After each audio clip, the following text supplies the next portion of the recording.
नमस्कार, मैं दीपक शर्मा और मेरे YouTube मंच पर आपका स्वागत है।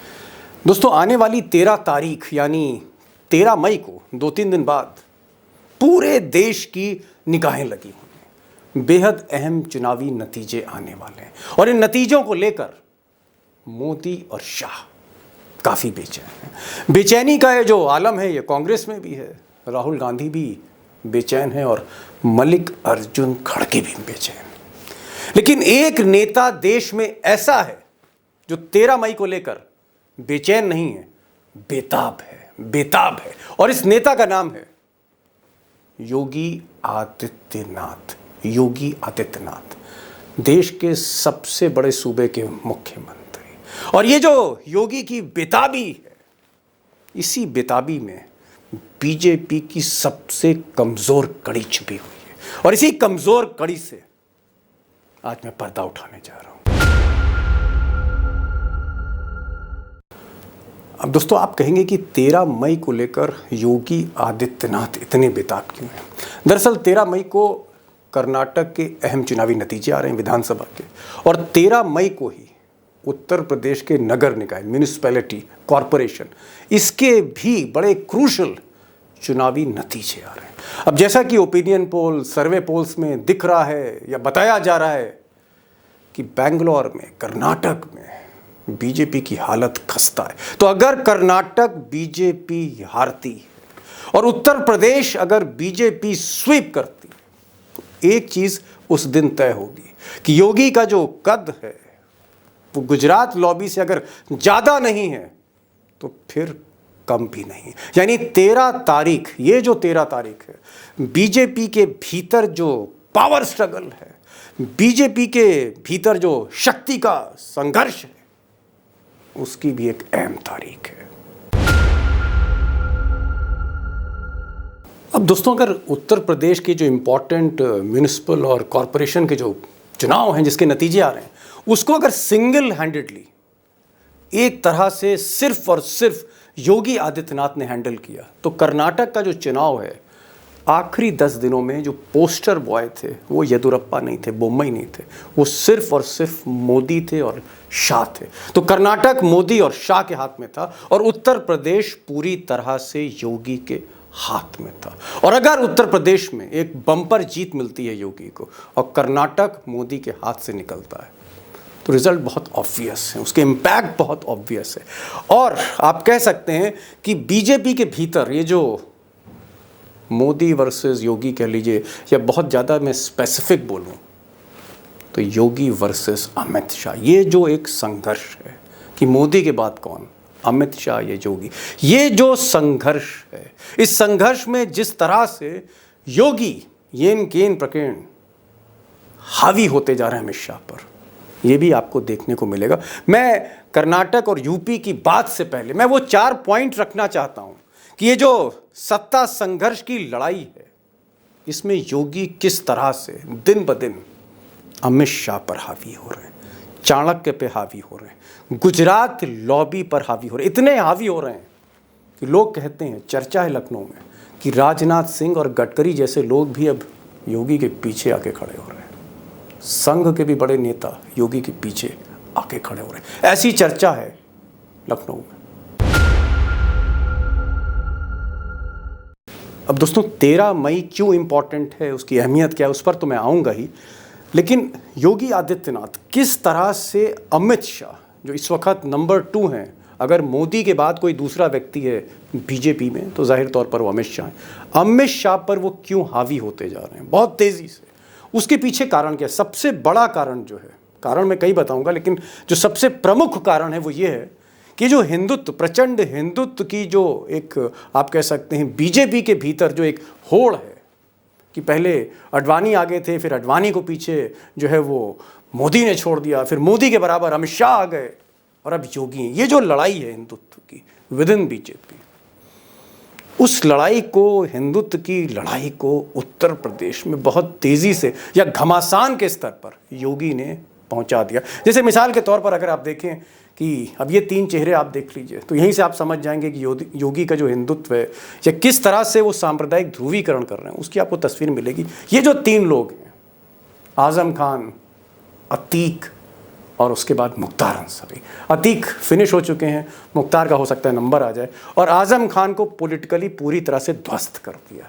ये जो 3 चेहरे हैं उत्तर प्रदेश में लॉ एंड ऑर्डर के, दरअसल ये ध्रुवीकरण के चेहरे हैं, जिससे एक तरह से योगी ने पूरे उत्तर प्रदेश में या उत्तर प्रदेश के बाहर हिंदुत्व का जो प्रचंड चेहरा है वो योगी हैं आज की तारीख में। और इस लड़ाई में योगी तेजी से अमित शाह को पीछे छोड़ रहे हैं, चैलेंज दे रहे हैं पूरी तरह से।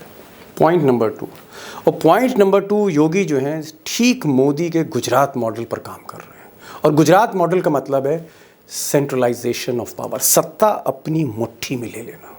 और उत्तर प्रदेश की जो सत्ता है आज की तारीख में योगी की मुट्ठी में, इसको कह सकते हैं आप टोटल कंट्रोल ऑफ पावर। इसमें जो मोदी और शाह के 2 डिप्टी सीएम हैं, मौर्य साहब और ब्रजेश पाठक, उनका कद को छांट दिया है। जो चीफ सेक्रेटरी कभी मोदी जी ने भेजा था, जिसको एक्सटेंशन दिया गया था, उस चीफ सेक्रेटरी का कद छांट दिया है। इसी तरह से जो डीजीपी है वो मोदी और शाह चाहते थे उनकी मर्जी का हो, प्रदेश का पुलिस प्रमुख, योगी ने वहाँ भी अपनी मर्जी दिखाई है, अपने मन का उन्होंने डीजीपी रखा है। और सुप्रीम कोर्ट के जो नियम कानून थे उनको भी ताक पर रख दिया है। और सबसे बड़ी चीज़ ब्यूरोक्रेसी में लोगों को छांट कर चुनिंदा ब्यूरोक्रेट्स, नौकरशाह, वो हर उन मंत्रालयों में रख दिए हैं जिन मंत्रालयों को एक तरह से दिल्ली से चलाया जा रहा था। और आज की तारीख में उत्तर प्रदेश में जो भी उद्घाटन होता है, शिलान्यास होता है, लोकार्पण होता है, किसी भी चीज़ का उद्घाटन, जैसे मोदी जी वंदे भारत एक्सप्रेस का हर जगह उद्घाटन करते हैं, उसी तर्ज पर सारे उद्घाटन योगी करते हैं, टोटल कंट्रोल। तो योगी जी हिंदुत्व के भी प्रतीक हो गए और प्रचंड प्रतीक। अमित शाह से कहीं ज़्यादा कद अपना बढ़ा लिया, मोदी से भी ज़्यादा कद बढ़ा लिया जहाँ तक प्रचंड हिंदुत्व के प्रतीक होने की बात है। इसी तरह से जो अमित शाह और मोदी की लॉबी थी, जो उनके पसंदीदा मंत्री थे, डिप्टी सीएम थे या ब्यूरोक्रेट्स थे या चीफ सेक्रेटरी थे, उनके कद को छांट दिया है और आप कह सकते हैं अपनी मुट्ठी में पूरी ब्यूरोक्रेसी, नौकरशाही को ले लिया। ये काम किया। एक और काम उन्होंने किया, और एक काम ये किया कि सारी मीडिया उत्तर प्रदेश की, सारी सोशल मीडिया सब अपने हाथ में ले लिए। और क्या गोदी मीडिया, अगर आप योगी मीडिया देखेंगे तो आंखें खुल जाएंगी आपके लखनऊ में। किसी की हिम्मत नहीं है योगी जी के बारे में एक लाइन बोलते हैं, और चाहे वो वामपंथी विचारधारा के पत्रकार हों या एक्टिविस्ट हों, सब कुछ योगी में है। क्योंकि प्रचंड हिंदुत्व की तरह प्रचंड गोदी मीडिया भी बना दी, स्थापित कर दी है योगी आदित्यनाथ ने। ऐसे तमाम कारण हैं जहां पर योगी आदित्यनाथ अपनी मर्जी से उत्तर प्रदेश चला रहे हैं। और अगर उत्तर प्रदेश में उन्होंने स्वीप कर लिया नगर निकाय को, तो ये अल्टीमेटम है अमित शाह को, ये एक चैलेंज होगा कि मोदी के बाद कौन? योगी। अब जैसे मोदी जी 3-4 लोगों के साथ एक किचन कैबिनेट बनाकर, एक गुजरात लॉबी बनाकर सत्ता को उन्होंने हाथ में ले रखा है, और आप यूं कह सकते हैं कि देश की सत्ता को पूरी तरह से सेंट्रलाइज कर दिया है। जो गुजरात मॉडल वो लेके आए दिल्ली में, ठीक उसी तरह से उत्तर प्रदेश में भी सारी सत्ता अपने हाथ में योगी आदित्यनाथ ने ले ली। एक बार ज़रा उनके खास लोगों को देख लेते हैं जिनकी चलती है।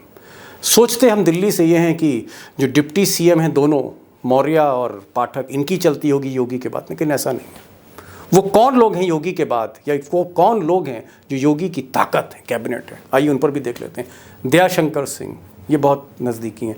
स्वतंत्र देव सिंह तो उनकी आप कह सकते हैं कि एक ऐसे नेता हैं जो पहले बीजेपी के प्रदेश अध्यक्ष थे, उसके बाद कैबिनेट मिनिस्टर हैं। स्वतंत्र देव सिंह भी योगी की बहुत खास हैं, आप कह सकते हैं उनके राजदार हैं। मंकेश्वर सिंह, ये कभी राजा हुआ करते थे और आज की तारीख में इनके राजा योगी आदित्यनाथ हैं। मंकेश्वर सिंह ये भी काफ़ी क्लोज़ हैं। इसके अलावा कई ब्यूरोक्रेट्स हैं, लेकिन 2 ब्यूरोक्रेट्स जो बहुत ख़ास हैं उसमें संजय प्रसाद हैं, जो आप कह सकते हैं कि वो गृह विभाग भी देखते हैं, सूचना प्रसारण भी देखते हैं, और साथ में मनोज कुमार सिंह, ये भी एक बहुत ख़ास योगी के एडवाइज़र है। अब हो सकता है इसमें आपको ज़्यादातर सिंह दिखें, लेकिन कुल मिलाकर मैं ये कह सकता हूँ कि योगी की जो किचन कैबिनेट है, ये जो मैंने आपको बताई, यही आज की तारीख में फैसले लेती है। बाकी के जो मंत्री हैं, बाकी के जो विधायक हैं, बाकी का जो संगठन है, वो वैसे ही चल रहा है जैसे दिल्ली में मोदी सरकार चल रही है। अब दोस्तों, योगी जी तो कभी खुद नहीं कहेंगे कि उनकी नज़र दिल्ली पर है, वो तो यही कहेंगे कि वो उत्तर प्रदेश की सेवा करने के लिए आए। लेकिन मेरी कुछ पत्रकारों से बात हुई, कुछ सीनियर जर्नलिस्ट जो लखनऊ में हैं, और उनका ये कहना है कि बहुत ही प्लानिंग के साथ, बहुत ही स्ट्रैटेजी के साथ, जिसमें योगी की टीम दिन रात मेहनत कर रही है कि मोदी के बाद कौन, योगी। ये एक स्लोगन जो है, या ये एक टारगेट है, या ये एक ऐसा आप कह सकते हैं गोल है जो योगी और उनकी टीम देख रही है कि मोदी जब भी उतरें कुर्सी से तो योगी ही रहें। वहाँ पर अमित शाह या अमित शाह जैसों का कोई स्थान नहीं है। अब एक चीज़ जो योगी की प्लानिंग है वो ये है कि वो चाहते हैं कि हर सूरत में वो उत्तर प्रदेश में पिछली बार से ज़्यादा, यानी 2019 में जो सीटें मिली थी उससे कहीं ज़्यादा सीटें उत्तर प्रदेश से बीजेपी के लिए लेके आए। और इसके लिए योगी ने स्टार्ट किया मिशन 80, यानी 80 में से 80 सीटें जीतना। अब इसके पीछे सोच ये है कि अगर राजस्थान में, अगर मध्य प्रदेश में, अगर गुजरात में, अगर महाराष्ट्र में ये जो बीजेपी के पॉकेट्स हैं, या अमित शाह और मोदी के जो पॉकेट्स, अगर इन स्टेट्स में अगर सीटें बीजेपी को कम मिलती हैं, मान लीजिए राजस्थान में सीटें बीजेपी को 2019 की तुलना में कम मिलती हैं, मध्य प्रदेश में सीटें कम मिलती हैं, बिहार में कम मिलती हैं, महाराष्ट्र में कम मिलती हैं, तो ये ठीकरा तो अमित शाह पर और मोदी के सर ही जाएगा। लेकिन उत्तर प्रदेश से अगर सीटें ज़्यादा आती तो फिर योगी ही योगी होगा। फिर योगी को ही आगे किया जाएगा कि नहीं, मोदी परफॉर्म नहीं कर पाए लेकिन योगी ने परफॉर्म कर दिया। अब दोस्तों, बीजेपी कह लीजिए, आरएसएस कह लीजिए, या बीजेपी का ऑर्गेनाइजेशन कह लीजिए, या योगी के समर्थक कह लीजिए, उसमें एक तबका का ये भी मानना है कि जिस तरह से पिछले 3-4 सालों में, खासकर 2019 के बाद, सत्ता विरोधी लहर जो है कहीं ना कहीं वो मोदी के विरोध में है। आज एंटी इनकम्बेंसी ज़्यादा है। जिस तरह से वो हिमाचल प्रदेश हारे, जिस तरह से तमाम बाई इलेक्शन मोदी हारते चले गए, और जो हालत उनकी कर्नाटक में है, उसको देखते हुए एक बीजेपी के अंदर एक लॉबी का मानना है कि मोदी और अमित शाह जो परफॉर्मेंस उन्होंने 2019 में दी थी उसको रिपीट करना बहुत मुश्किल है 2024 में। और ये स्थिति ऐसी होगी जहां पर बीजेपी में फ्लूइड सिचुएशन होगी, जिसके पास जितनी सीटें होंगी उसकी उतनी धमक होगी। और हो सकता है एक ऐसी स्थिति हो कि 2024 में 230-235 पे मोदी जी आ जाए, और शायद तब लखनऊ की लॉटरी खोले। और हो सकता है कि उसमें गडकरी, राजनाथ जैसे तमाम लोग लखनऊ की सत्ता के पीछे आके खड़े हो जाए। तो इस तरह का एक गेम प्लान है, इस तरह की सोच है, और शायद इसीलिए 13 मई का इंतज़ार टीम योगी को है। हो सकता है योगी को भी हो कि अगर उत्तर प्रदेश स्वीप किया बीजेपी ने और कर्नाटक में बीजेपी हारी तो दीवार पर जो इबारत है वो बहुत साफ है, मोदी के बाद शाह नहीं, योगी। अब दोस्तों, ये आज का वीडियो था, लेकिन इसमें एक आध बात मुझे और ऐड करनी है कि भले ही उत्तर प्रदेश में योगी की जो लॉबी है, या यूं कहें ठाकुर लॉबी है, या योगी के जो समर्थक हैं, या संघ में जो योगी के लोग इस वक्त साथ दे रहे हैं, उनका ये सोचना हो सकता है कि मोदी और अमित शाह पर भारी पड़ रही है योगी की जो छवि है। लेकिन एक चीज़ यहाँ पर जो सबसे बहुत अहम है वो ये है कि योगी को क्या बीजेपी के बाहर कोई उनका समर्थन करेगा? क्या अरविंद केजरीवाल उनका समर्थन करेंगे? क्या योगी की जो राजनीति है, ठोको नीति है, एनकाउंटर नीति है, जहाँ पर वो मुख्तार, अतीक और आज़म खान के बियॉन्ड कुछ नहीं देखते, क्या उसको ममता बनर्जी या नवीन पटनायक या जगन मोहन रेड्डी वो उसका समर्थन करेंगे? या पार्टी के भीतर से किसी गडकरी की हिम्मत होगी, किसी राजनाथ की हिम्मत होगी कि वो कैमरे पर समर्थन दे दे योगी का? ये एक बड़ा ड्रॉबैक है। और एक और ड्रॉबैक है कि योगी के साथ कोई अंबानी और अडानी नहीं, धन शक्ति भी उनके साथ नहीं। बहरहाल, ये आज का वीडियो था कि 13 मई का बेताबी से इंतज़ार योगी आदित्यनाथ क्यों कर रहे हैं, जहाँ मोदी और शाह बेचैन हैं। आपकी प्रतिक्रियाएं और आपके जो आइडियाज़ हैं वो मैं ज़रूर उस पर अमल करने की कोशिश करता हूँ, प्रतिक्रिया देखता हूँ और अपने को ठीक करने की कोशिश करता हूँ। इस वीडियो में जो मेरा फोकस था वो ये था कि बीजेपी के भीतर भी एक सत्ता संघर्ष है और वो एक कमज़ोर कड़ी है बीजेपी की आज की तारीख में। और अगर जिस तरह का चुनावी सपने या नतीजे योगी की लॉबी देख रही है कि कर्नाटक बीजेपी हारी और यूपी में स्वीप कर गई, तो आने वाले दिन मोदी और अमित शाह के और भी चुनौती भरे होने जा रहे हैं और तब फैसला आरएसएस को लेना होगा आगे चलकर। तो ये आज का वीडियो था, इसको शेयर करिए क्योंकि गोदी मीडिया ऐसी चीज़ें बताती नहीं है, छुपाती है। और सबसे बड़ी बात कि अगर आपने इस चैनल को अब तक सब्सक्राइब नहीं किया तो प्लीज़ आप सब्सक्राइब करिए और दोस्तों को भी बताइए कि वो भी सब्सक्राइब करें और इस वीडियो को भी शेयर करिए। बेल आइकॉन अगर आपने क्लिक नहीं किया तो प्लीज़ बेल आइकॉन ज़रूर क्लिक करिए। बेल आइकॉन क्लिक करेंगे तो नोटिफिकेशन आपको सबसे पहले मिलेगा। तो ये आज का वीडियो था, फिर मिलते हैं एक नई वीडियो के साथ। नमस्कार।